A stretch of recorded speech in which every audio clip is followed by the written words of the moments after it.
Train দুর্ঘটনায় মৃত্যু গরুবাথানের এক বাসিন্দার। উত্তরবঙ্গ মেডিকেল কলেজে সালেব সুব্বার দেহ। চাকরি করতেন মালদার আবগারি দপ্তরে ওসি হিসেবে। দেহ রয়েছে উত্তরবঙ্গ মেডিকেল কলেজে।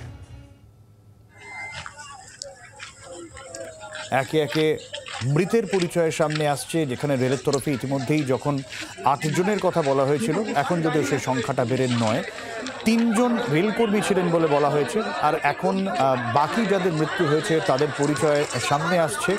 গরুবাথানের এক বাসিন্দা, তার পরিচয় সামনে আসছে। উত্তরবঙ্গ মেডিকেল কলেজে সালেব সুব্বা, তার দেহ রয়েছে। মালদার আবগারি দপ্তরে ওসি হিসেবে তিনি কর্মরত ছিলেন বলে এখনো পর্যন্ত জানা গিয়েছে। এবং উত্তরবঙ্গ মেডিকেল কলেজে অনেককেই নিয়ে যাওয়া হয়েছে, গুরুতর জখম ছিলেন তারা।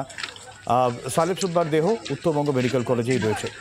আমরা আরও আপডেট নেব এই সালেব সুব্বার খবর নিয়ে। রণজয় রয়েছেন আমাদের সঙ্গে। রণজয়, সবচেয়ে এই তথ্য এসে পৌঁছেছে মালদা আবগারি দপ্তরে এক কর্মরত অফিসার। তিনি এই কাঞ্চনজঙ্ঘা এক্সপ্রেসে মালদা আসছিলেন এবং তার মৃত্যু ঘটেছে এমনটাই জানা গেছে।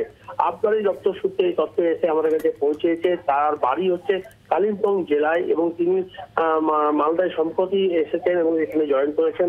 এর আগে তিনি অন্য জেলায় কাজ করতেন এবং মালদার মানিকচক সার্কেলের আবগারি বিভাগে তিনি কর্মরত ছিলেন এবং সম্প্রতি জয়েন করে তিনি বাড়ি ফিরেছিলেন এবং পরবর্তী আজকে সকালে পুনরায় সেই মালদা নেমে তিনি জয়েন করতে চেয়েছিলেন এবং কিন্তু দেখা গেল এই দুর্ঘটনায় যে ঘটে সেই দুর্ঘটনায় তার মৃত্যু হয়েছে এমনটা কিন্তু তথ্য এসেছে।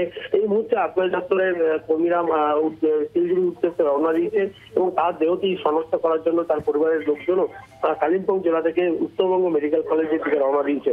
সব্যসাচী। বাংলার আওয়াজ, বাঙালির আবেগ, জি 24 ঘন্টা।